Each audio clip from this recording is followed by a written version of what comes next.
My friends, before starting the next session, I have an announcement to make.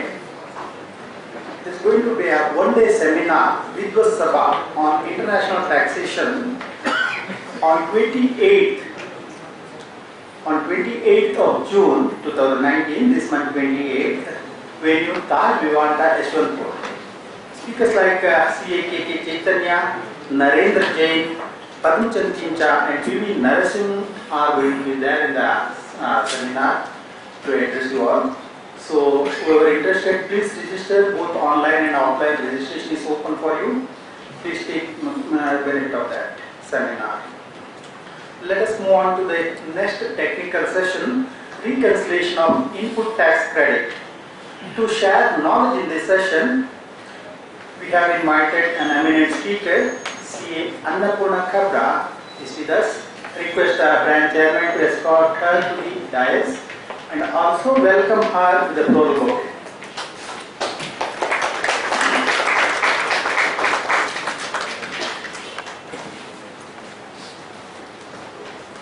Please welcome her once again.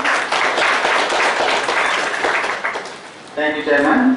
Friends, it is my pleasure to introduce CA Annapurna D Kabra to this August gathering. She is a member of our institute. She has completed her DISA and DARM course conducted by ICAI.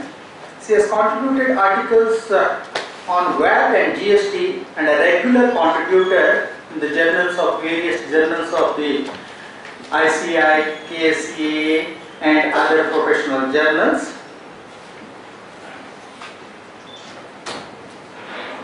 She has co-authored a book on Guide to VAT Audit and Value-Added Tax in Karnataka. She has co-authored the book on VAT Audit of ICAI. She has co-authored Background Materials in Indirect Taxes of ICAI. She has authored Technical Guide to K-VAT for ICAI. She has co-authored the book on Discussion Papers on Transitional Issues towards GST. She has assisted in drafting background materials on GST for ICAI and Technical Guide to GST Audit of ICAI. She has contributed e-lecture on various topics in VAT and GST. She is a State Tax Committee member of FKCCI. She is a faculty to the GST certification course conducted by ICAI. She is a committee member of development of study modules for Karnataka Commercial Tax VAT officers and she is a regular faculty to Fiscal Policy Institute.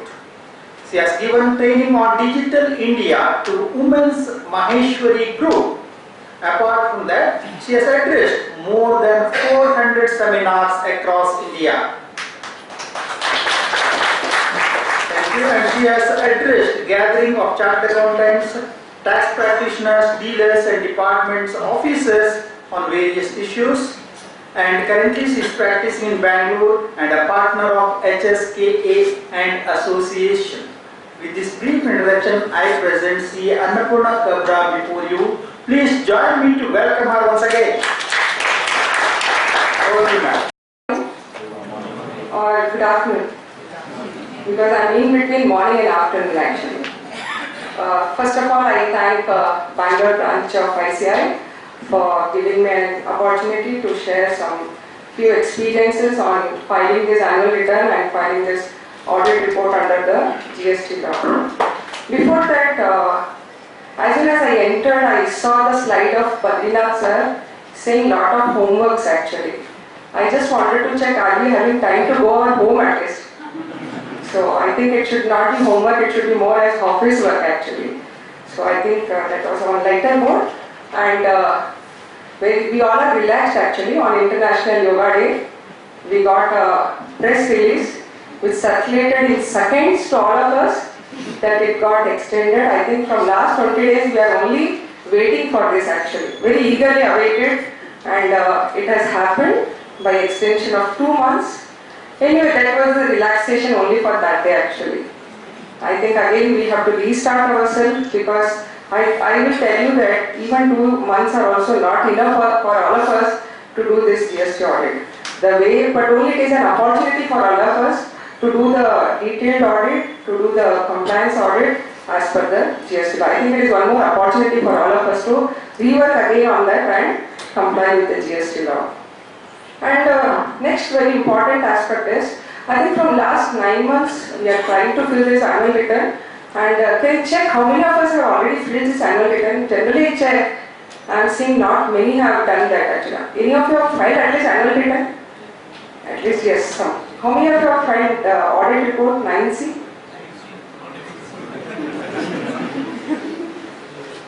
So I think we are more not as a data transporters actually. I felt like data validate. Why we are calling as a data transporter is, we all are at a different stage actually today. Either most of us have not started this GST audit, or some of them are on the way of this GST audit, or some of them would have concluded the technical compliances but data reconciliations might be pending, or vice versa, data reconciliation would have been done but technical compliances would have been not done, or on the way in between, or some data pending from the client. I think we all are at a different chart, I can say, for compliances of GST law. I don't think so any of us have reached this, the 100% of that chart actually. We all are stuck in between, I think 20 to 70%, in that range we all are there. Basically we all are confused actually. Why I say we all are confused today? That is the way the press release, circulars and the law is getting amended. It is creating a more confusion to all of us. When the GST return was introduced, the objective we just thought that it is nothing but a consolidations of all our information of 3B and GST are one, and whatever the correction has to be made, that will be made in 9C, that is the audit report, and finally it will be uploaded. Later on we receive a circular saying that the time limit will get extended, so we had a lot of time to learn that. In between, when we are doing this GSTR 9 and 9C, we again got a press release on 4th June 2019 saying that what you have to incorporate in your GSTR 9 as per your books of accounts. So whatever you have prepared as per the instruction, I think that will change once you are going to draft your annual return. So ultimately your annual return is nothing but it's as per your books of accounts, whatever is the corrected figure that should be incorporated in your GSTR 9. Whereas if you see the instruction, all the sources are given from GSTR 1 and GSTR 3B. Now as per the books of accounts, we can refer for outward supply. Now what about the input tax credit actually? Whether even input tax credit has to be incorporated as per our books of accounts in GSTR 9? That is the next question to all of us. Output, I think morning would have listened on that saying that yes, on outward supply it has to be as per books of accounts. But what about the input tax credit? Whether that also should be as per our books of accounts in GSTR 9? That is the next question to all of us. Now I will tell you the journey of this input tax credit, and at conclusion I will tell you whether it is as per books of accounts or Form 3B. That we have to first understand. The time limit to take the input tax credit was earlier. For 17-18, the time limit to take input tax credit was the due date of filing your September return. So it was actually October 20th, 2018. Then in October they have passed, or in October or November, they passed a circular saying that no, you can take the credit up to March 2019. So we got another extension of 6 months to avail the input tax credit. So for 17-18, the time limit to avail the input tax credit was March 2019. So ultimately in your GSTR 9, which figures are you going to incorporate? Whether as per your books of accounts which you are going to verify today, or it will be the input tax credit which you have availed from 17-18 and 18-19. So let us keep in our mind, input tax credit whatever you have availed in your 3B, that will only be disclosed in your Form 9. Whether you would have done in 17-18 or 18-19, only up to March 2019 you have the option to disclose in your annual return. So do we have any option in our annual return to show any input tax credit which you would have missed it, and now when we are verifying our books of accounts, we are able to trace that input tax credit? Do we have that option today? Do we have that option? If we have missed out our input tax credit, do we have today that option in our annual return or in our audit report to disclose that? Yes or no? No option. So whoever have done little earlier audit, I think for them it would have been assisted to track their input tax credit and take it up to March 2019. But as we have delayed in filing our returns and audit report, we have lost the opportunity to avail the input tax credit for 17-18. So that we have to keep in mind. That is the differentiations between outward supply and inward supply pertaining to the tax component. Now the second very important, I think I have seen some of my professional colleagues are advising to pay the taxes on the difference between the GST 2A and the input tax credit what is availed in the returns. There is some difference, we will talk on those chart when I am going to discuss, but I think this is somewhere we are advising saying that please pay the taxes for the differences between GST 2A and the input tax as disclosed in your annual return. Let me make you very clear, let us not advise for payment of taxes, only the disclosure aspects we can advise for the client for giving, because we exactly don't know the input tax credit as auto-populated in your annual return is correct or not. Please understand this. We don't know to what extent what data has been extracted in your 8A. So that's the reason if you are able to do the correct reconciliation, then you can advise it. If you are not able to do the exact reconciliation of your GST 2A, please don't advise for payment of input tax, differential input tax. That's what I was able to trace out with some of my professional colleagues where they are advising to pay the difference between GST 2A and the input tax as available in your returns. So don't do that, just disclose it. Possibly further notices come, then I think we can look into those reconciliation aspects. So as on when you are filing, not advisable to pay the differential taxes unless it is liable to pay the taxes. Now first of all, before proceeding on this filing of returns or preparing the report, let us first answer these questions actually. Whether input tax credit has been correctly taken. That is the first aspect we have to look at from the technical compliance perspective, whether all those conditions have been fulfilled. Whether returns have been accurately filed. That is the second aspect. First, just understand whether you are compliant with the law. The second aspect is whether returns have been accurately filed. Whether in Form 3B, whether every month you have done the computations or whether the computations are done at the end of the year. Whether every month the reconciliation has been done with your books of accounts. So that has to be looked into for Form 3B. The third very important is whether records, documents have been correctly maintained. Why it is so important actually? Because especially for input tax credit, it is very important that if you don't have the document, you are not eligible to take any input tax credit. 16.2 specifically, one of the conditions for 16.2 is to avail the input tax credit, one of the conditions is that you should process the tax invoice or debit note or any tax paying document. If you want to avail the reverse charge credit, you should have a self-invoice copy. So there are conditions attached with each input tax credit. So accordingly, you have to fulfill that condition. So records and documents should be correctly maintained. Whether entries are passed correctly in books of accounts. This is where I am seeing that many times entries are not passed correctly. Because of that, we have certain reconciliation issues. In one of the client case, I was able to trace it out that they have passed the input tax credit availment on fixed assets somewhere at the end of the year. Every month they are availing the input tax credit on capital goods, but at the end of the year they have consolidated and passed a journal voucher to avail the input tax credit on fixed assets. So possibly you find certain differences in your accounting entries monthly wise, but I think you have to rework on those accounting entries and accordingly you have to check the input tax credit. This is especially for input tax credit, I advise you to just relook all the entries sometimes whether it is having an impact on your liabilities also. Whether exhaustive reconciliations of inward supplies are in place. I am going to show all the tables. All the tables require one working sheet each, I will tell you. Each table of your Form 9, I advise you that prepare each working sheet. If you are going to consolidate all data in one sheet, definitely you will be only you will be just what I can say, you will be just roaming around those figures actually.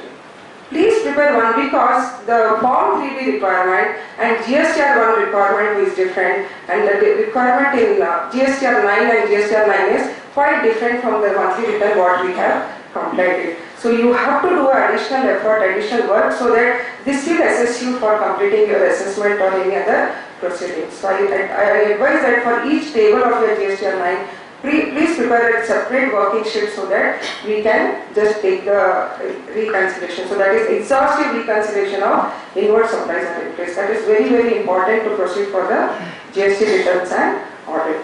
I'll just not go much into this, but I will just give what is the key provisions you should remember before looking into the input tax credit. ITC is available in normal circumstances as long as we know that it is used in the furtherance of your business, and as long as you are fulfilling all the conditions, you are eligible to take the input tax credit. Then what is ITC available in special circumstances? There are certain scenarios where the law has specified that you are eligible to take input tax credit in special circumstances. Like if you are applying for fresh new registration, if you are going for voluntary registrations, or if you are changing your scheme from composition to regular, or if your product is exempted and now becoming taxable. These all are your special circumstances where you are eligible to take the input tax credit. So this you have to be looked into simultaneously, because this data also has to be incorporated in your GST online. Availed and utilizations. This is also very important in the GST law. It is not that input tax credit should be looked only to the extent of utilizations against your output tax paper. You should also look into what the input tax credit has been availed in your returns also simultaneously. So availed and utilizations has to be looked simultaneously. Are you able to get? Availed is whatever you have disclosed in your 3B. Utilization is how you have offset this input tax credit against the output tax. So both are very important in filing these returns. Then we have something called as ITC restricted versus ITC ineligible. Is it same or is it different actually? ITC restricted and ITC ineligible actually. ITC is ineligible has been brought from section 17 subsection 5, which we all know that it is a block credit. But what is ITC restricted? It is restricted subject to certain conditions. For example, if you have to make a payment to your vendor, and if you are not able to make a payment to your vendor within 180 days from the date of invoice, whatever the input tax credit you have availed, you have to restrict that input tax credit. Are you able to get? So there is a difference between input tax credit restricted and input tax credit ineligible. So we have to make a differentiation accordingly, and it has to be disclosed in your GST online. Recovery of input tax credit. What is recovery of input tax credit? You have already availed the input tax credit. Where is a scenario where it comes as recovery of input tax credit? This scenario will come specifically in section 21 of the GST Act, which says for the input service distributor, where they distribute wrongly to their all recipients, and then there has been provision that they can recover the wrong input tax credit. So they have the option for recovery of input tax credit. This also has to be looked into there. ITC to be reversed in specific circumstances. What are the possibilities of reversal? We have learned in second slide saying that ITC available in specific circumstances. Then what is the ITC to be reversed in specific circumstances? For example, the vice versa. Your product was taxable, now it has become exempted. You were at a regular scheme, now you have shifted to a which scheme? From regular scheme to a composition scheme, or if you are selling a capital goods. So there are certain scenarios where you have to reverse your input tax credit in specific circumstances. Inward supply from unregistered dealers. This is the task, especially you have to compute this from 1st July 2017 to 13th October 2017. This has to be calculated separately for under section 9 subsection 4 as a compliances, and it has to be computed accordingly. So that has to be looked whether the taxes are paid and then whether the input tax credit has been availed subject to certain conditions.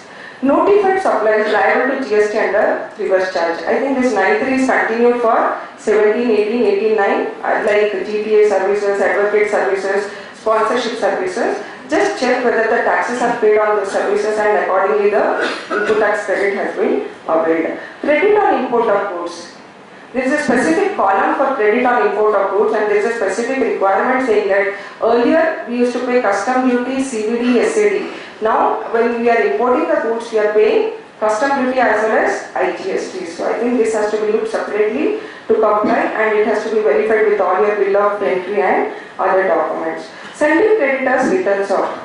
Many times you make a you are supposed to make a payment to your vendor, you write off that creditor. So just check the impact of input tax credit on sending creditors return off, because you will be not eligible to take such credit if you have written off such sundry creditors. Then input tax credit on deemed supply, payment within 180 days not applicable. We have to be very careful actually. This is also one of the reconciliation item. 1 year stop transferring your goods from one branch to the another branch, like another distinct entity in other state, it is called as a deemed supply under Schedule 1. So here the condition of payment of 180 days is not applicable. Why it is not applicable?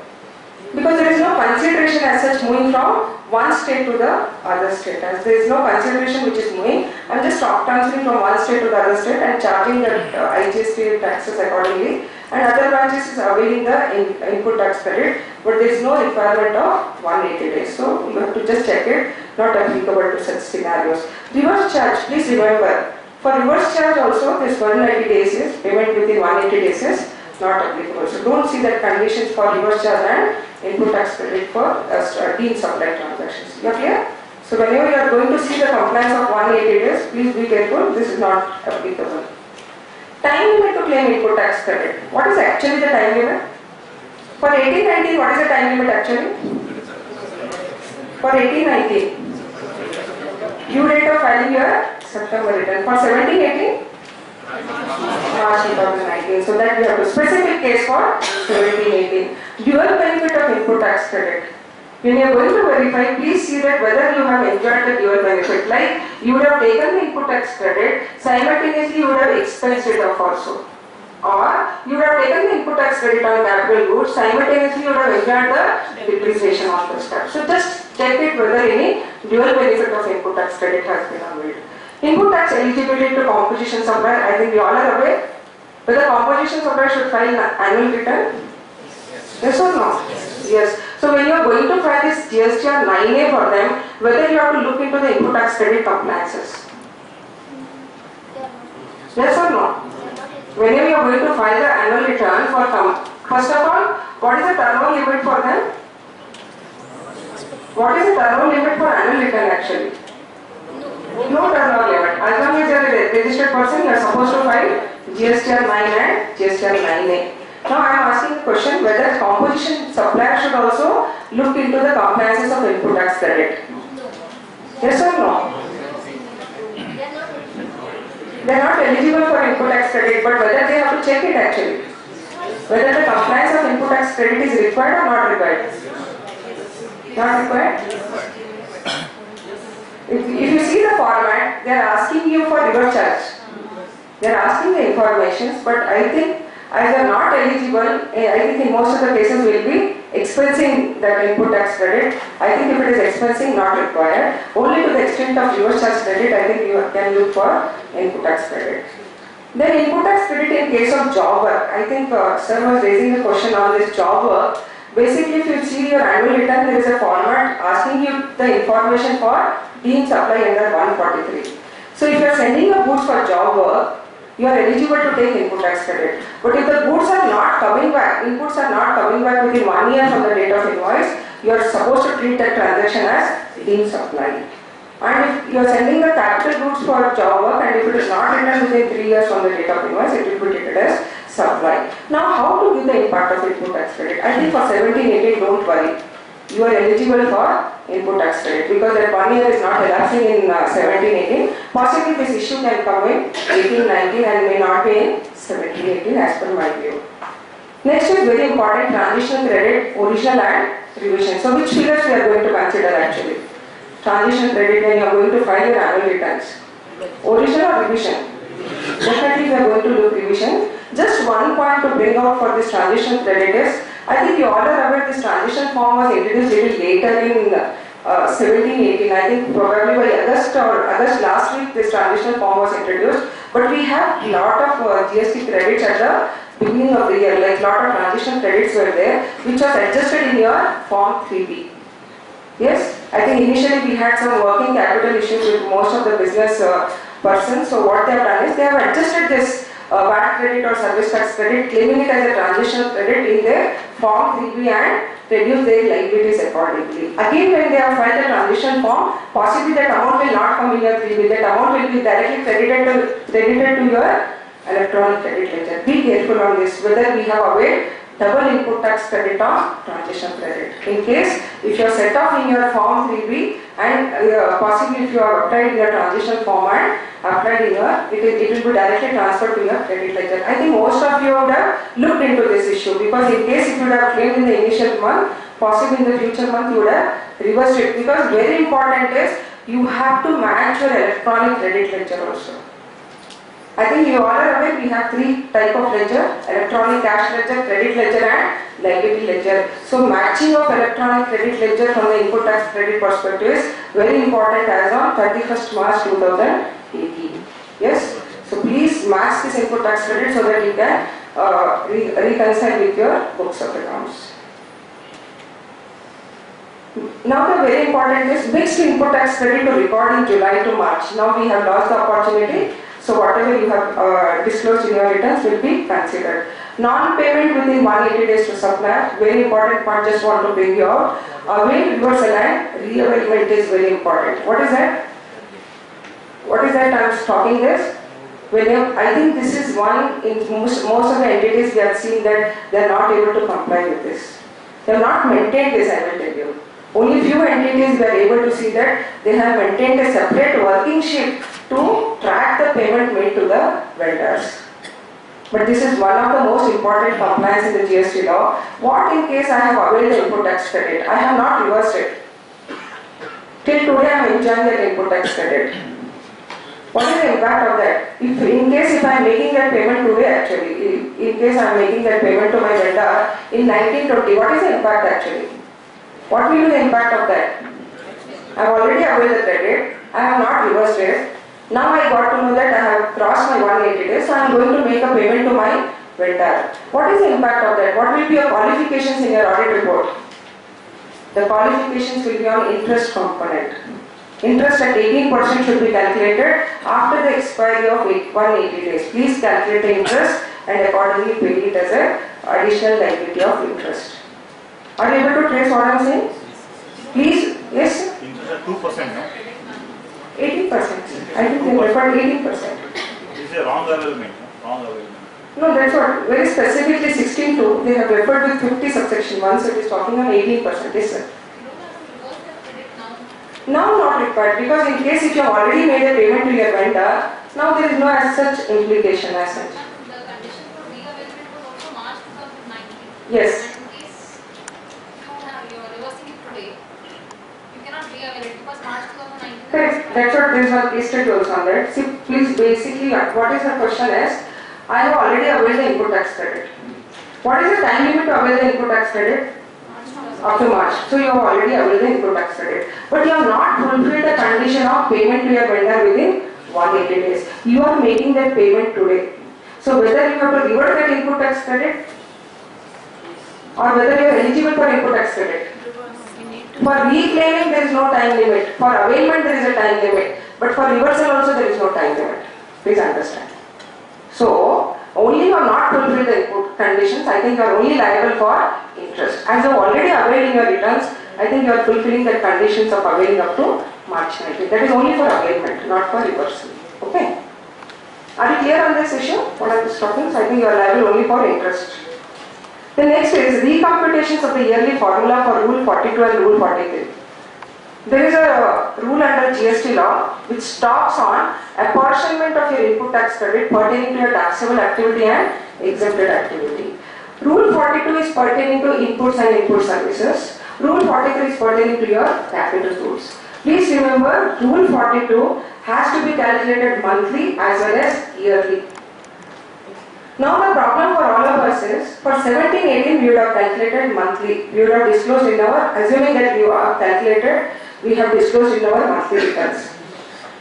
Whatever the yearly you are going to calculate, you are able to get the yearly input tax credit, yearly exempted turnover, yearly total turnover. When you calculate it yearly and when you calculate monthly, there will be a variance. Either you would have availed more input tax credit or you would have availed less input tax credit. Now what is the impact of this in your annual return? Whether it will become 18-19 or whether it becomes 17-18 issue actually. Are you able to get? 17-18, we are supposed to reverse our input tax credit, common input tax credit pertaining to exempted activity divided by total activity. We have to apportion our input tax credit for non-business purpose and for exempted activity. This has to be calculated monthly. Yes, we all would have calculated monthly. And again, by September 2018, we are supposed to calculate annually. And if there is an excess input tax credit, that has to be repaid with interest. If it is less input tax credit, you can go for carry forward of that credit. No refund. You can go for carry forward of that credit. Now, where is this implication of this? Yearly formula with your monthly formula. Whether it becomes 18-19 issue or whether it becomes 17-18. What? You have to give some answer. Either one, 17-18 or 18-19. It's 18-19 or 17-18.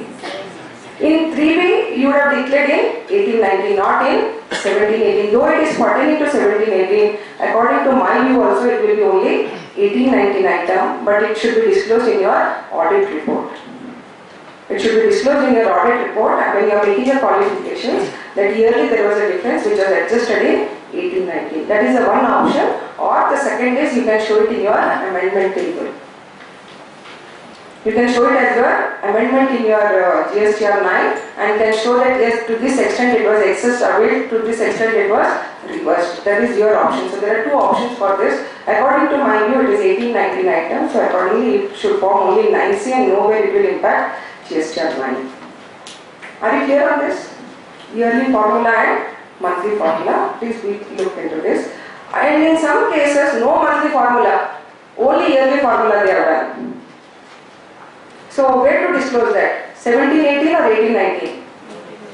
It is still a 18-19 item only because you would have reduced your liability in your 18-19 itself. So show it as a disclosure in your 9C. Any other view you can throw upon that, otherwise according to my view it is the 18-19 item only.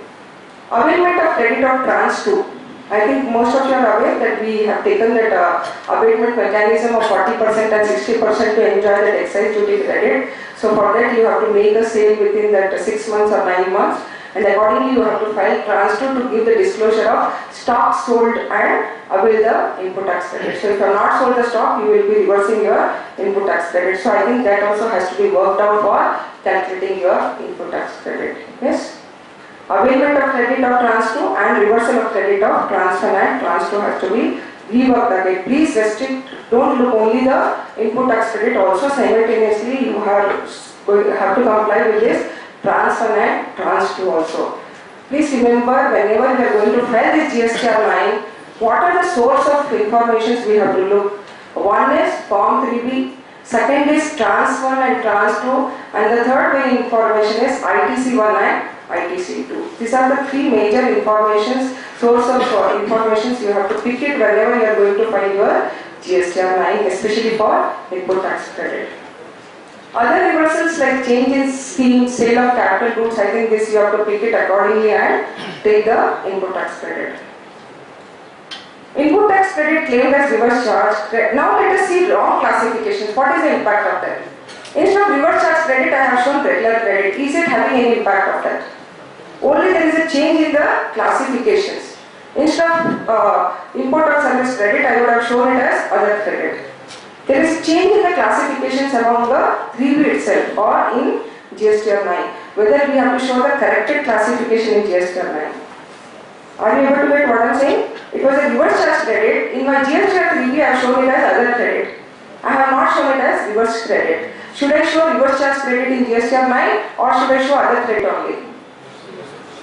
Should I show the corrected one in GSTR 9? Yes. So I think that way we have to pull it and understand the corrected credit, and accordingly you can change the classifications. Data will not have an effect, only the classification entry will have an effect on that. ITC paid on import of goods classified as inward ITC. This is also a possibility. Availing both benefit of depreciation and claiming input tax credit. Please see which one you want to avail it and accordingly take the input tax credit. Input tax credit claimed as net ITC credit in Form 3B. In Form 3B, whenever you have filed it, you have not shown the net reversals, the reversal separately. What you have done is, in your computation, you have calculated your gross input tax credit, less reversals, only net input tax credit is shown as other reversal. So in 9, whether you are again going to show gross reversal, less gross credit, less reversal and balance credit, or you are going to show net reversals?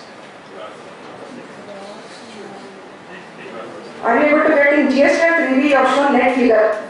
You have not shown any reversals, you have not shown any gross, you have just shown your net input tax credit. In your GST 9, whether you are going to show net input tax credit or gross input tax credit?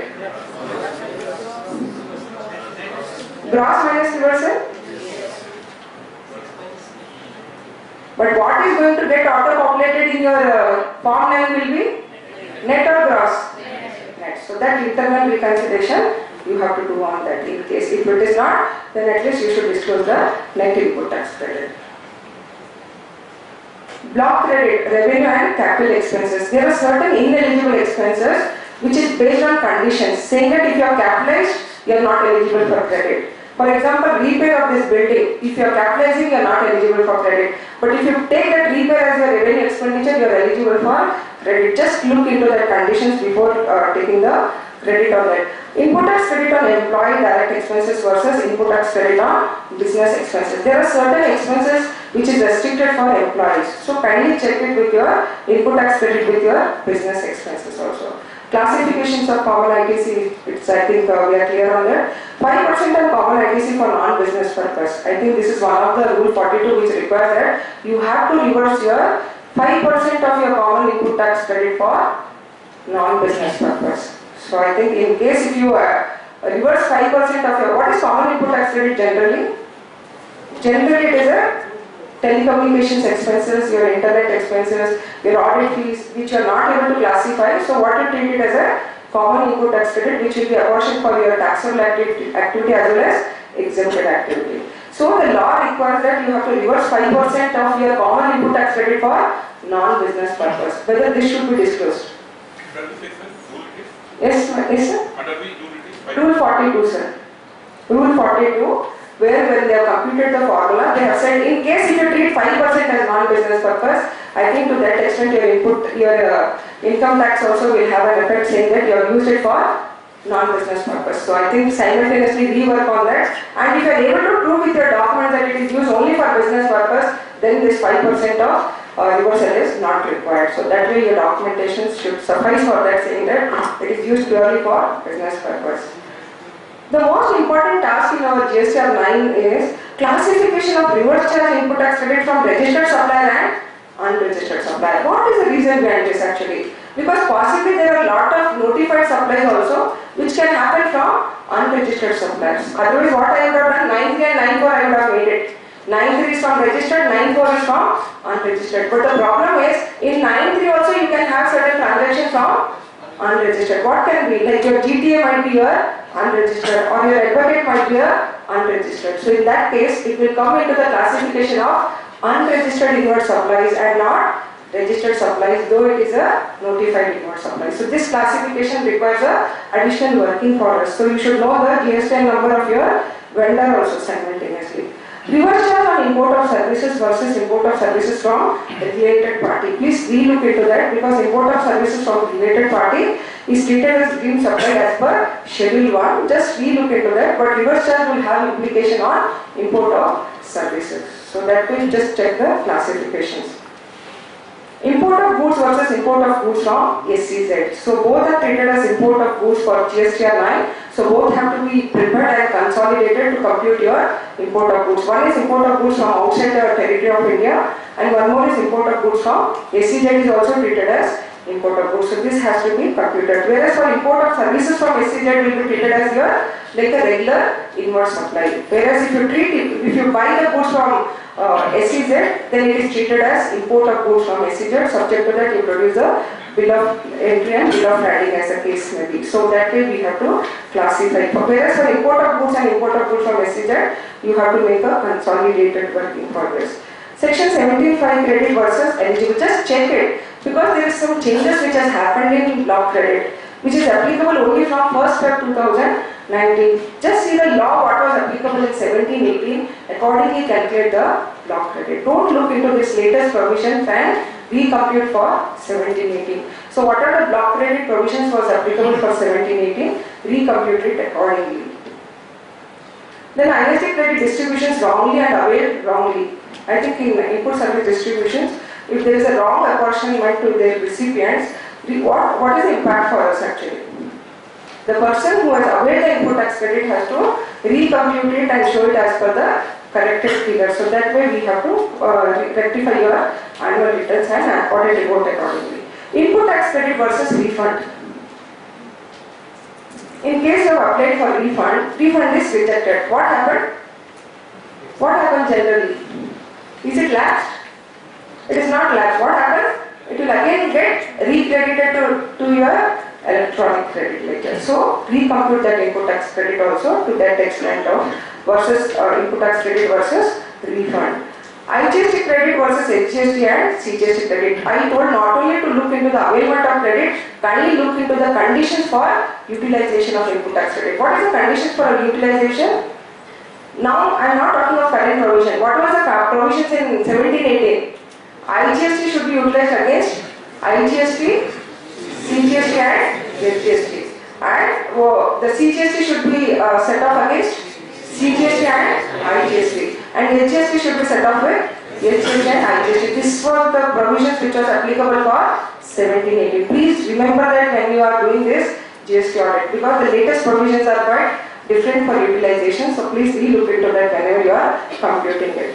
HGST credit of other state classified as eligible credit in books of account. This has happened in multiple cases. If you have just taken HGST credit and CGST credit of Tamil Nadu, can you avail that credit in Karnataka? We can't avail the credit, but I think in your books it is showing as eligible input tax credit. So recompute your, look into this HGST, CGST credit of other states also when you are going to calculate your corrected input tax credit. Yes?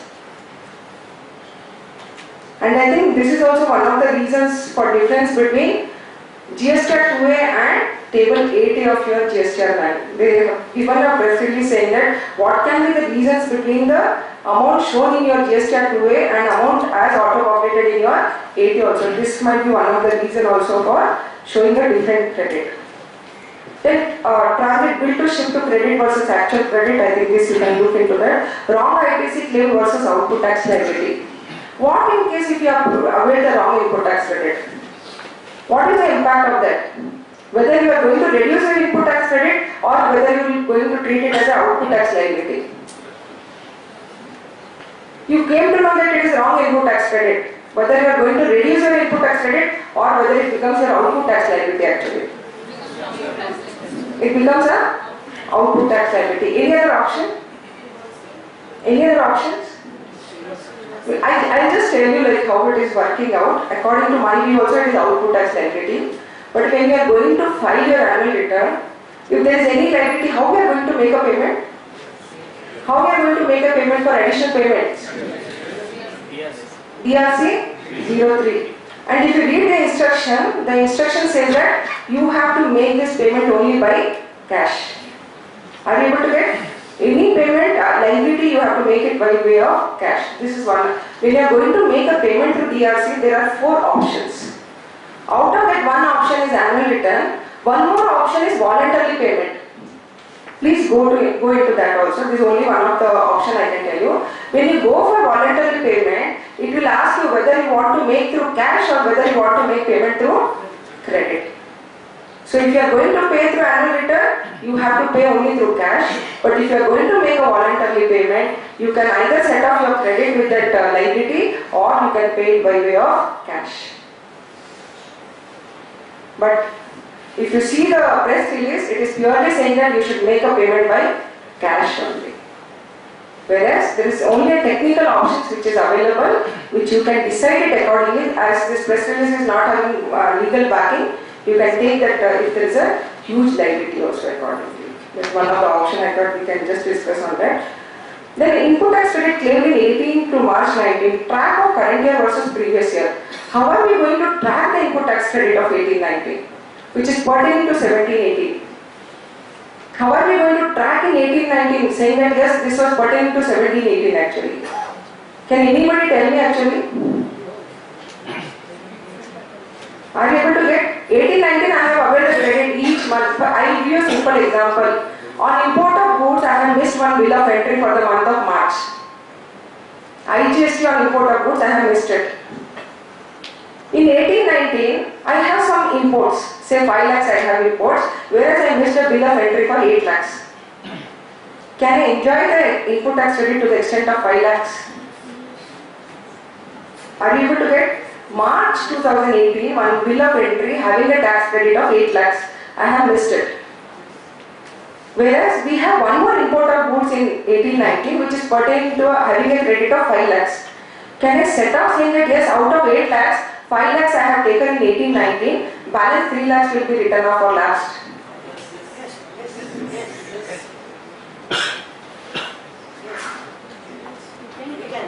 Majority view. You understood the question? Yes. I have missed the bill of entry, but we have some credit of 5 lakhs in 18-19. Can I say yes, out of 8 lakhs I have availed 5 lakhs, balance 3 lakhs I am lapsing? Yes. Whereas you have bill of entry for 18-19 also, which is showing for 5 lakhs. Yes, sir. So you will enjoy up to 5 lakhs and balance 3 lakhs it is going to lapse, or the whole 8 lakhs is going to lapse actually.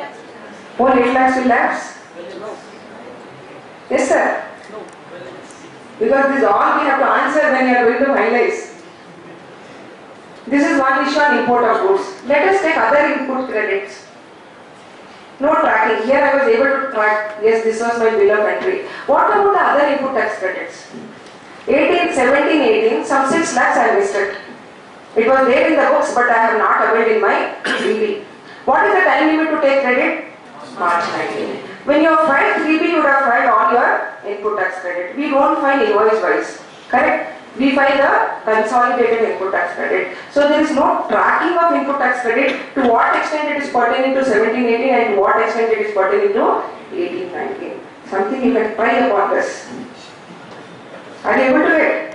At least to that extent we can enjoy the credit saying that yes, we have had availed the input tax credit in 18-19. This is nowhere stated, this is only one way of analyzing it so that you don't lose the input tax credit for 17-18. Yes? Earlier example of input tax. Import of goods. I thought I will rush, but you don't want to leave me actually. What do you actually? Technically what do you think? The whole 8 lakhs will elapse. Why? Because you cannot split the invoice and You cannot, because there is a clear tracking of your transactions saying that yes, this 5 lakh is pertaining to that invoice of 18-19. If you are not able to do all that, then I think you can just show it as carry forward. Otherwise you lose the input tax credit. So all these risk factors we have to take it whenever we have to avail the input tax credit. So all this analyzing has to be done and accordingly decision has to be taken. Yes? I think little tedious job actually to do all these reconciliations, but I know it is very important for compiling your data for input tax credit. Then next is very important, input tax credit reversal on discount versus credit note issued by supplier. Are you able to get input tax credit reversal on discounts? For example, if my vendor is issuing an invoice, I will take the credit. Later on he issues a credit note for discount subject to the conditions fulfillment. I have to reverse my input tax credit based on the credit note issued by the supplier. Yes or no? Yes. So ITC reversal on discount versus credit note issued by supplier. So very important is you have to see whether it is a financial credit note and GST credit note. The second thing is if it is a financial credit note, no impact as such. But if it is a GST credit note, please look into that whether the ITC reversal to that extent has been done or not. Very important. This is most common in electronic industries, cosmetics industries, home appliance industries, where a lot of this kind of discounts are received, and accordingly please relook into the credit reversals also simultaneously, because that is one of the conditions for section 15 that the supplier can give the benefit of deduction of discounts only where there is a reversal of input tax credit by the recipient actually. That is stated in 15(5) of CGST Act, so that condition has to be fulfilled accordingly. On imports, when you have volume-based contracts, Yes, IGST, you have to look at it also, the volume contract is might be yes, very yes sir. So IGST on customs. Yes, yes sir. It has to be because IGST is calculated on the value including custom duty also. So it has to be looked into that. And only thing is it is not available in GST Act way, so this information you will get only through IGST portal actually. And not through 2A. Because all other vendors will get the information through 2A. Whereas for import of goods you have to look into the IGST portal and not through 2A actually. So that is also required. Accounting of input tax credit lapse versus credit expense, this I think you can look. The most important is classification of input services and capital goods. This is a task actually for all of us. Not only calculate your input tax credit, you have to break up into input services and capital goods. This is the additional exercise I think we all have to do because now we got 2 months extension. I think this is also one of the requirements which we have to fulfill by classifying your input tax credit for input services and capital goods. I think this is very important, so this has to be given in your GST line. ITC cannot be availed, I think this I just discussed. Let us go through the tables directly. Let us quickly go into those tables. I have just attached conditions also. Basically, let us go into the part 3 of your GST line. Part 3 of your GST line is talking on, that is table 6, which is talking on details of input tax credit availed during the financial year. Which financial year? 17-18. Now 6A is auto-populated. You don't have option to edit it. It is a auto-populated data. This is nothing but your summation of your GST 3B. 4A table will be auto-populated. It will be shown in your 6A. Whatever you have filed in your 3B for 17-18, the consolidated amount will be reflected here. Please remember this is only for 17-18. It will not auto-populate from your 18-19. It will auto-populate only from 17-18. Yes? Then once we get a 6A auto-populated, what we are supposed to do? Now you have to break up this input tax credit into a different sectors. What is the different sectors we have to break up this? We are just giving a breakup of that input tax credit. What is that breakup? One is inward supplies. Whatever the input tax credit you have availed, that you can show it here. Next is inward supplies from unregistered person, that is reverse charge, that has to be disclosed in 6C. You are just breaking up that input tax credit. The next breakup is inward supplies from registered person. If you have availed the input tax credit or reverse charge, please show it in 6D. Then we have 6H showing that input tax credit reclaimed. What is this I am talking actually?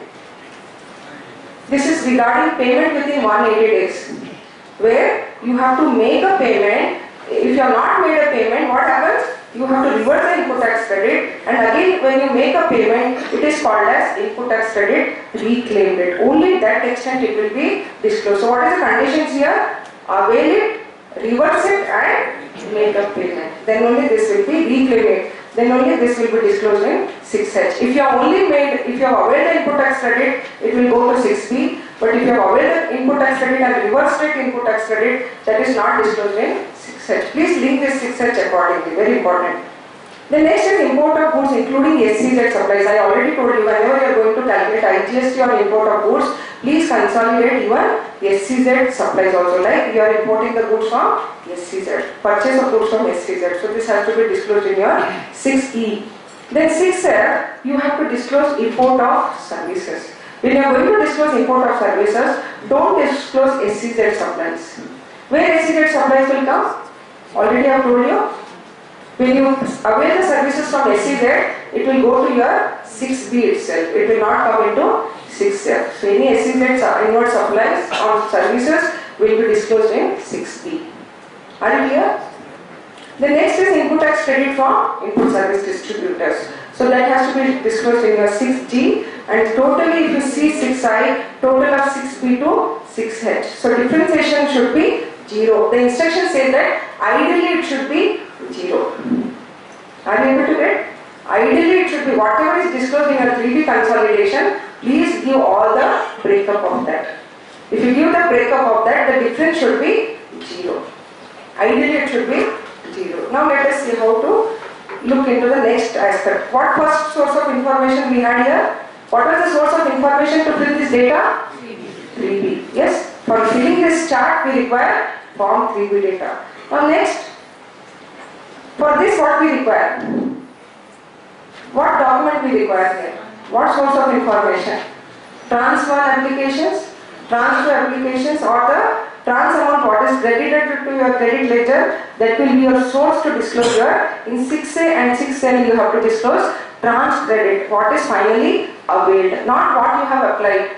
You would have applied 5 lakhs, but only 3 lakhs has been agreed. 3 lakhs only been credited to your electronic credit ledger. To that extent it has to be disclosed here. Any other ITC availed but not specified above. All other credits like ITC 1, ITC 2, all other credits will be disclosed in 6M. Are you here? So, what is ITC 1, ITC 2? ITC 1 is for new registrations, voluntary registrations, taxable and regular scheme. ITC 2 is for when you are changing your scheme, when you are selling your business, when you are transferring your business to amalgamation merger, you have to file a separate ITC. So that will not be reflected in your 3B. From ITC it will go directly to your electronic credit ledger. So this is also one source of information to fill this data. So you are here with ITC.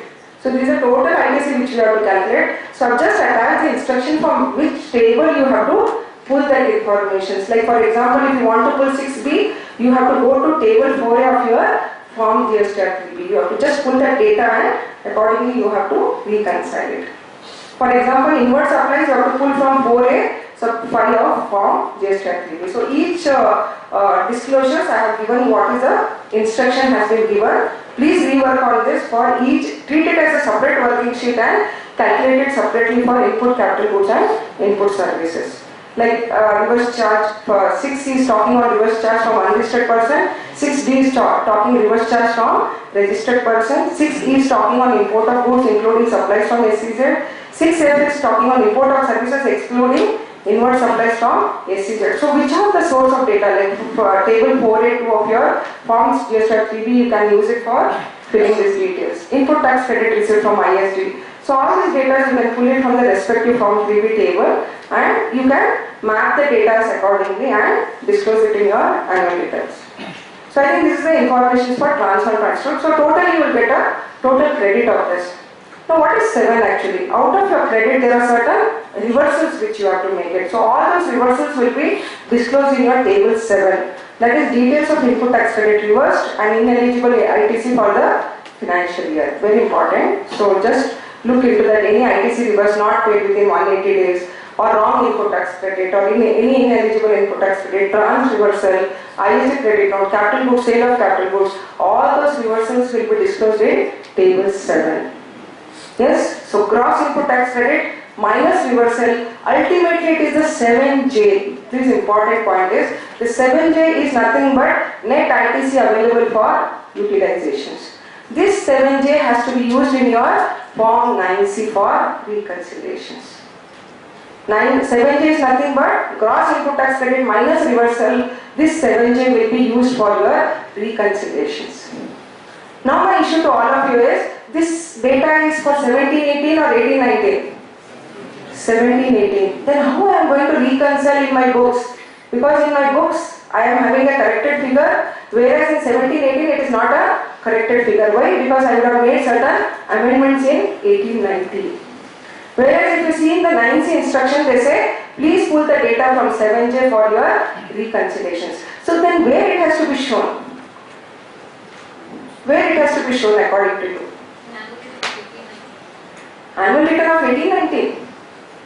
I will just give an example. In 17-18 you have enjoyed the credit of say 10 lakhs. And 2 lakh is your amendment figure which you have disclosed in 18-19. Are you getting that? 10 lakh which you have disclosed in 17-18, 2 lakh you have disclosed in 18-19. As per your books of accounts it is 12 lakhs. So how much is shown here in 7J here? 10 lakhs. Now where this 2 lakhs will come?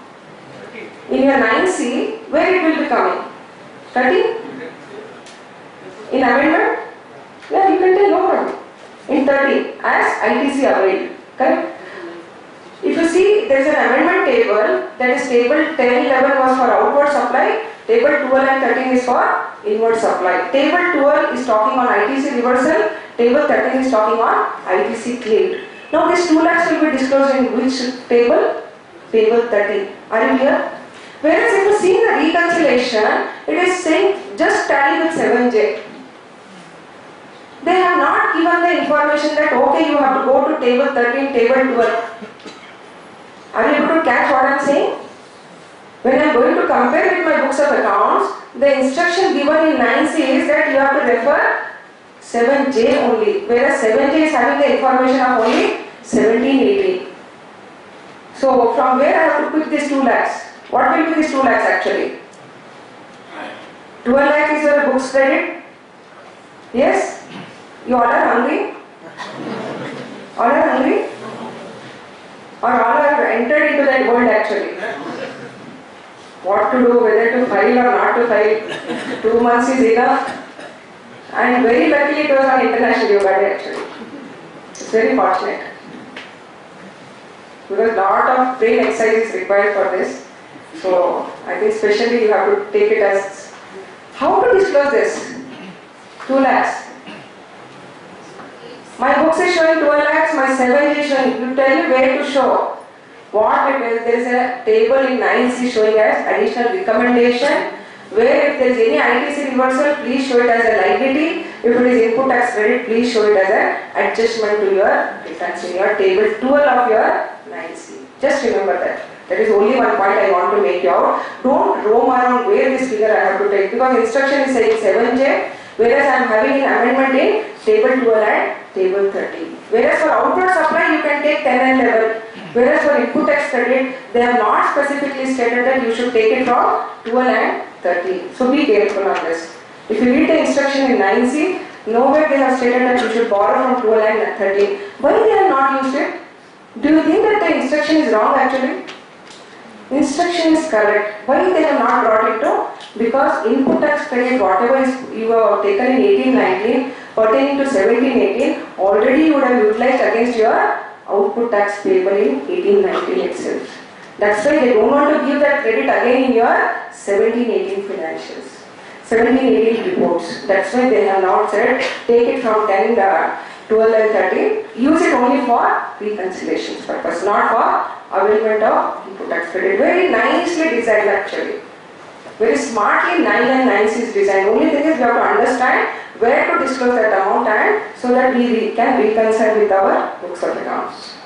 So very important is 7J for all of us for reconciliations whenever you are going to reconcile with your books of accounts. So this is the way the chart looks to be, go without all that information has to be. This is the most important column of your form 9. This is only where we all are roaming around actually. Yes? Table 8A is auto-populated. Yes? What is table 8A? This table is on other input tax credit related informations. Comparison of GST at 2A with ITC available for financial year 17-18. This is the, I can say very important to take a decision also to what extent how it has to be disclosed. And I will tell you how to disclose it also. First is ITC as per GST at 2A is auto-populated. And please remember, possibly your 2A and your GST 8A may not match, don't worry for that. Whatever is auto-populated here, go with that actually. Don't try to edit it, try to let the information remain same in table 8A. Now the next is 8B. 8B, it is also getting auto-populated from your tables at ITC as per 6B and 6H. What is 6B actually? I'll just show you what is 6B because that is very important. 6B is inward supply and 6H is ITC reclaimed rate. Yes? What you have availed it, not paid within that 180 days, that point also will come. So only the data from 6B and 6H has to be taken in table A. The next is 8C. 8B we are clear. You have to take it from 6B and 6H above here annual return itself. 8C is input tax credit on inward supplies received during 17-18 but availed up to March 2019. Where this will be disclosed? Table 12 or table 13? There is a table actually. I think I'll go to that table first for your information. Yes, this is the table, very important is transactions of previous year, sorry, just rectified to April to March of current financial year or up to the date of financial. So if you see the input related, table 12 is talking of reversal of input tax credit availed during the previous financial year. Table 13 is talking of ITC availed for previous financial year. Are you able to get? So this information, table 13 information should also come in table 8. Are you clear? This input tax credit you have taken in 18-19. This is pertaining to 17-18. You have availed in 18-19. This information should also be compared with your GST 2A information. So pick the information from only table 13. Don't take information from table 12. Don't do plus and minus. Take only table 13 information in your table 8C and disclose that information. So 8C is nothing but input tax credit on inward supplies received but available. So this will be picked up from table 13 of your GST 9. So what is the difference actually? As per your GST 2A it is say 10 lakhs. Input tax credit as per 6B is 3 lakhs. 8C is say 5 lakhs. So 10 lakhs minus 8 lakhs, how much balance is? 2 lakhs. What we are going to do with this 2 lakhs? Your 8A is showing 10 lakhs. This is auto populated. Your 8B and 8C is showing 8 lakhs. What is the balance? 8D. Whether you have to do the reconciliation of GST 2A first of all. Whether we have to do or we should not do. What is GST 2A? It's giving you information of your supplier has filed the GSTR 1. I am just asking whether we have to do the reconciliation. This is the most important decision you have to take when you are going to finalize your audit report from input tax credit perspective. If your GSTR 2A is showing say 5 lakhs, whether it is a corrected figure, you don't know how much is your eligible credit, how much is ineligible credit, how much wrong GST you have used. We don't know whether it is an accuracy of the information. When there is no accuracy of information, how are you going to say that yes, this becomes your liability or this becomes your excess credit? Now the problem is, in case if your 8A is showing 10 lakhs, if your 8B and 8C is showing 15 lakhs, what is the negative figure? 10 minus 15 is 5 lakhs. It is showing negative. It means what? You have availed the input tax credit more than what is there in your GST 2A. So how we are going to disclose in 9? Whatever we are going to disclose here in 9, that will be assessed in your audit report also accordingly. Please make this as a qualification in your audit report, saying that we are not able to verify the GST 2A transactions completely. So we are not able to arrive the difference of input tax credit between 2A and our books of accounts. We have availed the input tax credit as per our books of accounts, and based on it, I think some decisions are also pending before the courts on this input tax credit where the supplier has not paid the taxes or supplier has not uploaded the returns. I think for this we can wait it and don't pay that difference liability. Don't pay that liability. Till the further proceedings happen, don't pay this liability, but you can add it as a qualifications in your audit report for the difference between GST 2A and your input tax credit. This is one of the requirements. I think you have to be very, very careful. Otherwise, tomorrow you will be responsible to disclose this amount in your annual returns. You have to just be clear from your side. Yes, we have verified our input tax credit. Our input tax credit 15 lakh is as per our books of accounts. So we have availed correctly. We have verified as per our books of accounts. We should not be liable for our supplier not paying the taxes or supplier not uploading the returns. Though one of the conditions for 16.2 is that your supplier should pay the taxes. But still, as this issue is pending before the courts, I think this you can keep it as an observation or qualification in your audit report. Sir, anything you want to sir? You see, this being the first year, there is a GST Council decision and its subsequent press release also. Yes. It is for limited purpose of comparison. Correct. We did not pay. Pay the liability. I know, because that's what I was saying. Some of them started paying the taxes on difference. That's a special request. Don't pay the difference between 8A and 8C. That is until it is a liable. 8A and 8FS you have to classify whether it is available but not availed or available but ineligible. This you can do only when you do the reconciliation. Now the most important, this after looking into this credit aspect, now very important is comparison of IGST paid on import of goods. Why they have come out with a separate, yes madam? Regarding reconciliation of 2A, I download the report of 2A for the 9 months of GST and find that the credit is 10 lakhs, whereas the auto-populated number as per GSTR 9 is 8 lakhs. Here, what is that amount that I have to reconcile in the books? Because I don't know what exactly is causing that 2 lakh difference between Yes. individual reports and what is auto-populated. Correct. So I should do with 10 lakhs versus books, which is what I have the details of, or how do we go about that? Correct. See, I think they have given a clarification on this issue also recently, some 8 days back, saying that what is the reason for difference between 2A and GST, the data populated in 8A. They have given some 2-3 reasons. One is possibly wrong GSTI number. The second reason might be the CGST HGST credit of other states taken as a credit in the respective state. This is the second reason. And third reason they said might be the place of supply has not been correctly considered. So there are certain reasons for difference between 2A and the data auto-populated. According to my view, take the data as 8A only because this will be your source of information to disclose the difference in 8D. Yes, so I think that way we can work out for this GSTR 9. Now next is very important is import of goods you have to separately classify here. I will tell you the issue here like how we have to work out.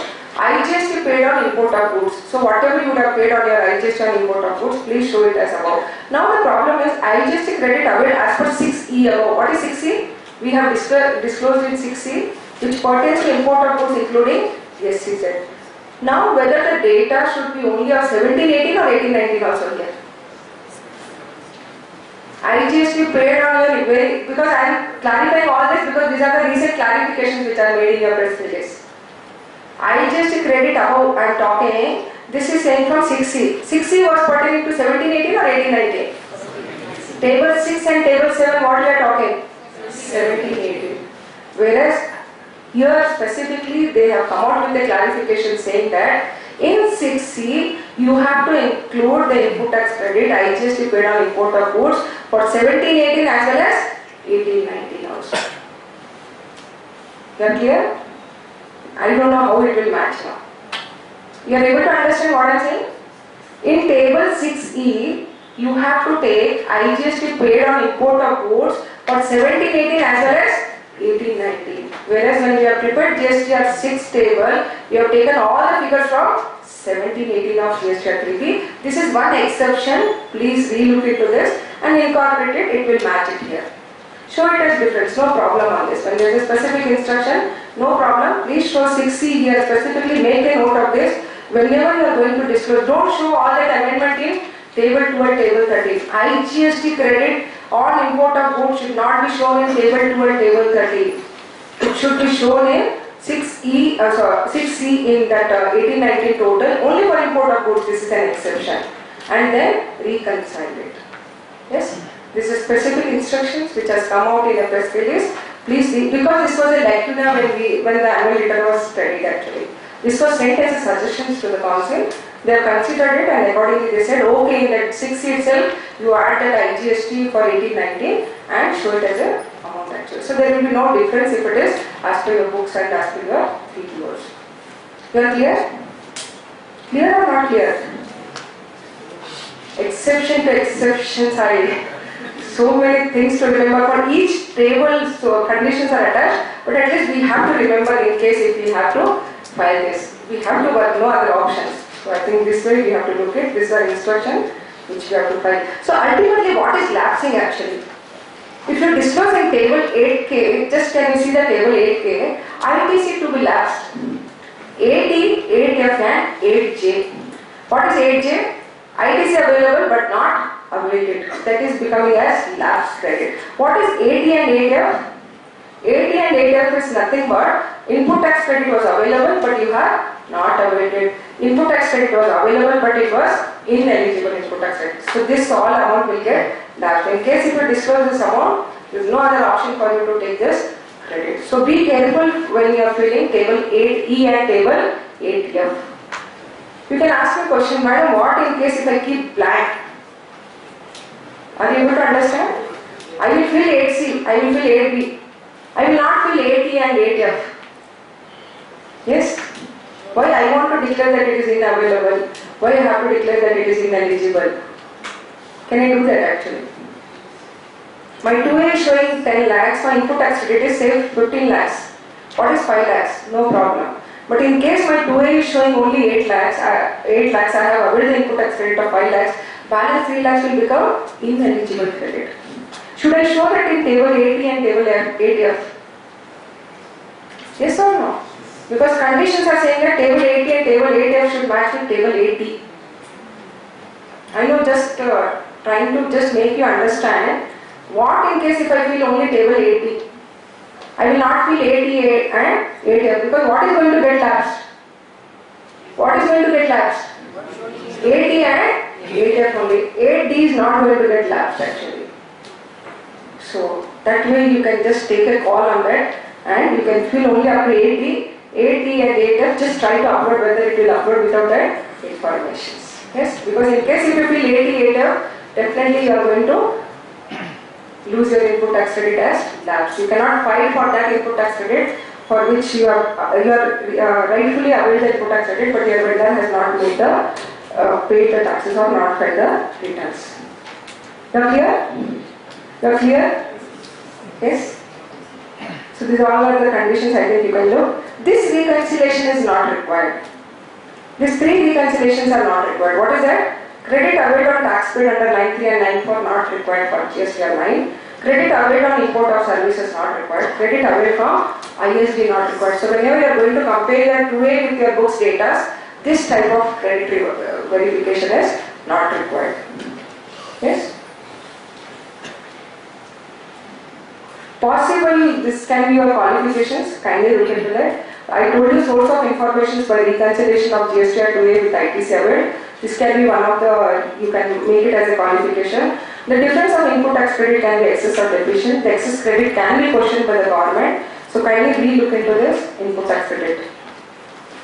Now what is the auditor's responsibilities actually for input tax credit?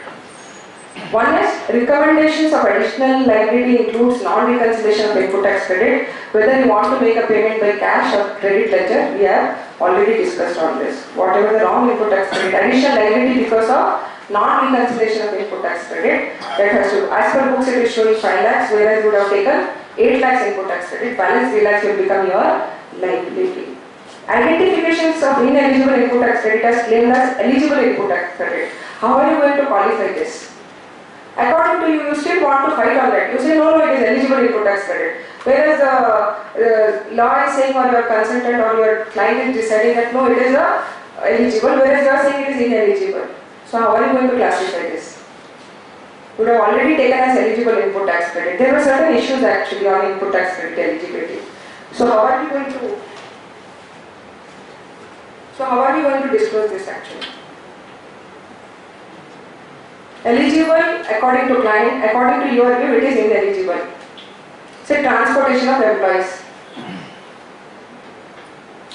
It has to be considered as ineligible or eligible. So there was a dispute on this.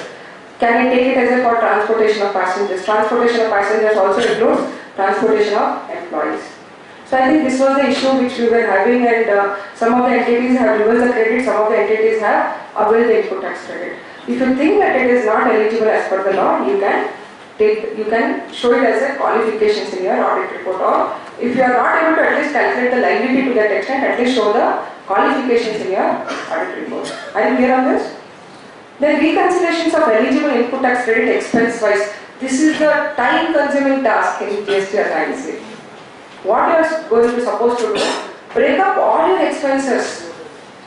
I think Schedule 6 gives lot of different heading of the selling and distribution expenses, administration expenses, finance expenses. All those has to be classified and say how much is the input tax credit which you have availed it. Break up all those expenses. Not only expenses, even your capital goods credit also. All that has to be shown the value with total input tax credit and to what extent you have availed the input tax credit. This has to match with the financial?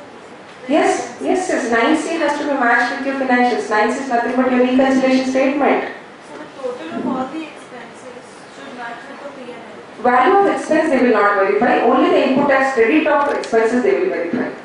That has to be matched, not the value. Government is not looking on value of your inward supplies, only it has to be disclosed. The reconciliation has to be done only for eligible input tax credit, not total input tax credit, eligible input tax credit. This has to be picked up from which table? Hope you remember at least before you go for lunch. Which table we are picking from GST 9? I told you very specifically for reconciliations you have to look which table? Table 7G. Yes? Pick it up from there, reconcile with your books of accounts. Verifications of transitional credit, please relook into that. I think specifically this cess reversal would have been done in 1819. Because we are not eligible for that KKC cess or education cess, you would have availed that transition credit when you applied it. Please, if you have not reversed it, please reverse that credit and show it as a liability. Expenses where ITC is expensed might be disclosed in your GST 2A also. This can be your reconciliation item. Your vendor would have disclosed it as a GST, whereas you have expensed that taxes. Reverse charge credit claimed, actually this we have to re-look into that. Now any ITC claimed in books of accounts, please read this. This is one of the requirement in your GST 9C, where you have to give the declaration, where you have to quantify the amount. Any ITC claimed in books of current financial year, but claimed in subsequent year for the reasons. These reasons I have added. There might be multiple reasons also. What I am saying, ITC is claimed in your 17-18, but it is claimed in your subsequent financial year for the reasons. Possibly you would have taken in 18-19, but your books might be showing for 17-18. What is that? Non-receipt of goods and their tax period. In March, they would have received the invoice and they would have accounted the credit in 17-18, whereas the goods are received in April 18. So which month you are going to take the credit? March or April? March or April? When you receive the goods? April. What is the condition to take the credit? You should have a copy of invoice, you should also receive the goods also. So possibly this amount can be disclosed here. Non-receipt of invoice in that tax period. You would have received the goods but you would have not received the invoices. So this also can be a different amount. Input tax credit on claim of last installment of goods. Very important. They have stated that if you are, what they say is, the law says that if you are going to purchase any goods in lots or installments, you are eligible to take the credit only on the receipt of last installments. For GST credit it is, but whereas in your books you would have accounted the credit based on the invoices. So which we have to be very specific. This might be your different amount accordingly. ITC on advances. Are we eligible to take ITC on your advances? Because in some of the entities I have seen they have enjoyed the credit of advances. They made advances, they extracted the credit and they have enjoyed it. It is not eligible. You should have an invoice or receipt of goods or services. You cannot enjoy input tax credit on advances. So that if you have to be very careful, that should be disclosed here. So this is the way the 9C looks. Please, very important is ITC availed as per audited annual financial statement for the state and for multiple GST units under the same PAN. This should be derived from books of accounts. If it is a consolidated financial states for financials for all your multiple states, you have to extract state-wise. Don't incorporate the consolidated figure for all your states. This GSTN has to be prepared GSTN wise. Your financials might be consolidated, your financials will be PAN based, whereas here you have to identify the input tax credit state-wise separately. This is one of the tasks to the entities who are having multiple branches across the globe. Then take the credit from July to March 2018 here. As per the books of accounts, take the credit from July 2017 to March 2018. ITC booked in earlier financial year claimed in current financial year. What can come here actually? Transitional credit. Yes, that should be reflected in this table. That is 12B, and 12C will be ITC booked in current financial year to be claimed in subsequent financial year, that we have already discussed here, the reasons for that. So ITC as per audited financial statements will be auto-populated, it will calculate accordingly, and table 18 is ITC claimed in your annual return, that is GST 9. Which table? Table? Before I ask, you are answering actually. Because there is no other table then other to pick from 7J actually. So that way let us look into that and reconcile. If there is any difference between this input tax credit as disclosed in GST 9 and as per the books of accounts, the reason should be disclosed here. What this table 12 I was talking, table 13 I was talking of GST 9. What was the table 12? Table 12 is talking on ITC reversal, table 13 is talking on ITC await. Which one will come here actually? Will anything will come here?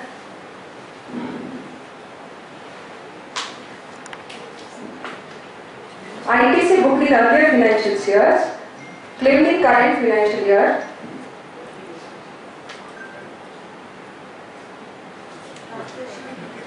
It's presumed.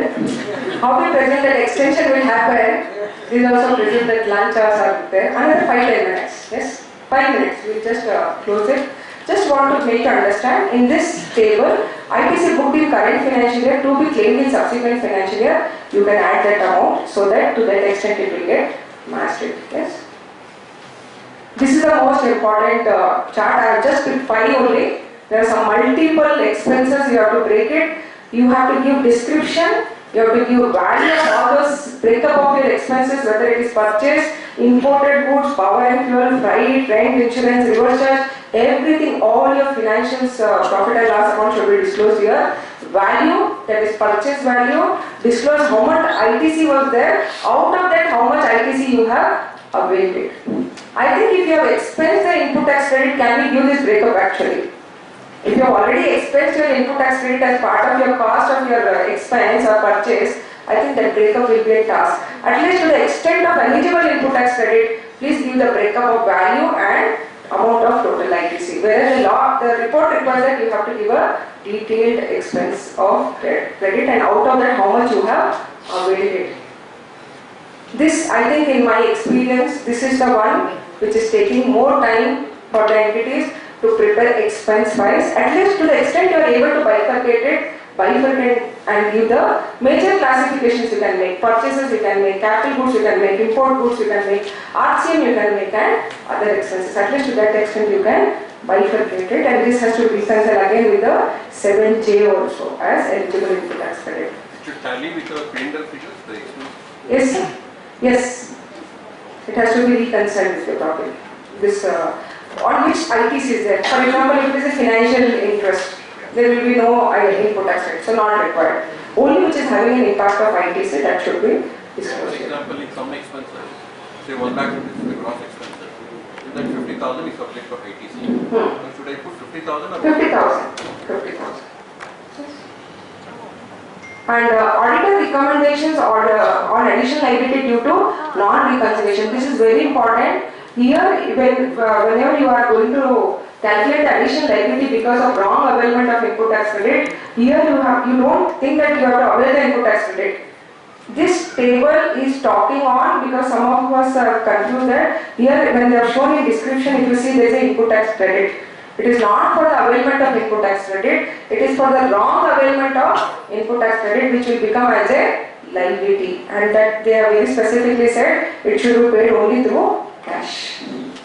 Yes, this is the most important table for all of us to fill it, because this is the recommendations which we are recommending as a additional liability due to non-reconciliation. So all this non-reconciliation liability will be calculated and completed in part 5 of your table 9C. Yes, so input tax credit is also forming part of this, so you can calculate the value and taxes accordingly. Madam, Yes. in the expense table, just one second. Yeah. So, in this table, if suppose there is any expense on which RCM is applicable, then in that Yes, in that table it is there, that's what I told, it is there. They want a separate, it's a very large table actually, separate line item where they are asking even the reverse charge expenses also value with the input tax credit. And very important is whenever you are going to look into this, simultaneously have internal reconciliation in your form 9 also. For example, if you are going to see the reverse charge credit, simultaneously see what is the liability of that, because you have paid reverse charge liability in 4G of your GST 9. you will be showing RCM liability. Just have internal reconciliations. What was that RCM liability I paid? How much I am taking the credit of that? Sometimes you might miss out the liability, but you might be enjoying the credit of that. So please relook into that aspect also when you are calculating the reconciling that tax credit. So I think I just not go much case study. This was by some of the other person wise. You can use it for reference purpose actually. This I just taken up for the understanding of this GST 9. This was prepared not by me, actually by one of the other professional, but I liked it actually to understand how to, in which table what information has to be disclosed. And very important is this I want to make you bring out that always whenever you want to take the credit, look into the document states. If the document is dated 1718, you are enjoying that credit for 1718. But if the document is dated 1819, then you will be enjoying the benefit in 1819. So very important for you, whether it is a credit note, debit note or invoice, please look into the document date. This is somewhere many of us confused. Oh, credit note is in 1819 but pertaining to 1718. So should it be shown in 1718 or 1819? So just see the date of document. I think that will help you out to decide in which form it should be disclosed. So if you see here, credit note was dated 15, in case 3 if you see, it is 15th April 2018, it is disclosed in 1819. So very important is date of documentation. So all this which table to be disclosed, I think that way you have to look into that. So I think this was a macro level analyzing of this GST 9, and basically what I can say is it is not as tough as we understand. It is only thing is lot of reconciliations are required, numerical reconciliations are required. So more time if you are able to give to this reconciliation, I think we are able to comply with the law simultaneously, because we will just come to know what is the difference, what are the reasons for excess availment of input tax credit, and accordingly we can calculate it. Very important is two technical compliances also should be looked into simultaneously with the numerical reconciliation also. Many times we are just giving our time only matching the data. Oh, in 3 bit is showing 5 lakhs, so in my books 5 lakhs, close it. No, it may not be correct also. So just check which are the eligible credit, ineligible credit, reversal credit, conditions, all those, what qualifications you have to add in your line sheet. Please make a note of all those things, because this is the risk we are carrying in case if you are saying that it is ineligible input tax credit. So I think hope you are able to link GST 9 with your 9C, and ultimately whatever the credit you are going to show it, that will be set off with your liability. And the very important aspect is, I think you all know, the recent issue which is going around is whether interest should be calculated on gross liability or net liability. I think this is what many of us are working on that. Some of them are taking the view on gross liability, some of them are taking the view on net liability, and whether that benefit can be enjoyed in audit report also, that is discretion of you actually, because Telangana High Court has said that it has to be on gross liability, whereas the Odisha Court or Delhi Court is saying that it is still, the decision is pending, and they said it might come on net liability also. So there are different views on this gross liability or net liability. So I think interest, till the time the Supreme Court comes out on this issue, I think, or amendment in the law, I think we can pay the taxes on gross liability. Or you can just give the reference of this cases which is pending before the court and delay for payment of interest for that period actually. So this is what, because we are receiving a lot of notices on this, whether the interest is paid only on net liability and not on gross liability. So this is one of the important issue.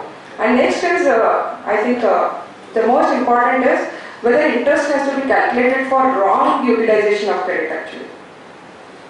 So whether the rate of tax will be 18% or 24%. 18 or 24, because of wrong utilization of credit. This is also confusion to most of us, whether interest should be at 18% or 28%, 24%.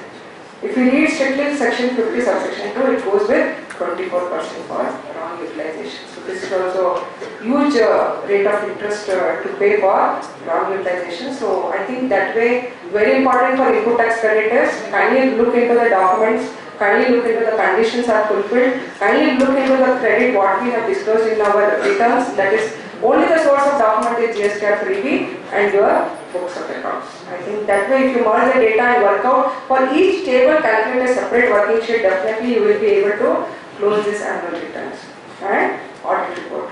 So I think I will tell you this is most beautiful returns I have seen in my last 12 years. From 9 months only trying to understand which table is going from which table. Which table to be, because we are working, we are finding so many, actually more than listening I think you should work on this. And I advise most of you that you also involve yourself. Because this has been the initial years, many a times we rely on our team and we start only the review part also. But I advise that if you really want to enjoy the fun of these returns, please involve yourself also. You will really enjoy this, you will really know how beautifully it is designed. I don't know, really I felt like the way it is linked to the figures. Only thing is just understand what is the objective of this returns reports and start working. I don't think so. And we have finalized some of the reports where we have really felt that it is designed very nicely actually. Only thing is work out your data properly. I think it is not a task for you. As long as your data are validated and it is maintained properly, I think this job is the most easiest job I think I can do. We can finish it in another 2 months. Hope we don't extend, we don't want further extension actually. Otherwise the rhythm of this returns will go off.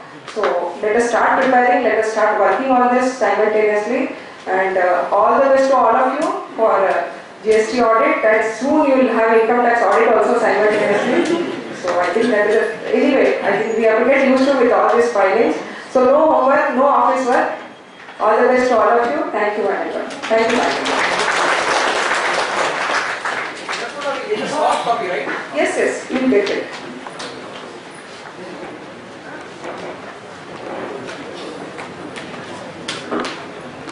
We have come to the end of the second technical session. The expectation from the department or government is too high. The responsibility on auditors is huge. So before certifying, be careful about reconciliation. Input tax is deemed an advance tax paid. So if you are claiming less, it is a problem to your client. Again, you are responsible. If you claim more, it's a problem to the government. So again, you are responsible. Be careful, certify, reconcile correctly, and certify. With that, Madam made an excellent presentation and analysis of input tax credit. Kindly, I hope all of you enjoyed and enriched from this session. Please thank her with a round of applause. As a token of appreciation and gratitude, may I request our branch chairman to come forward and present a gift portrait to the madam. Please thank her once again. Thank you, Chairman. Thank you, Madam. Let us break for lunch and reassemble by 2:30 for our next session.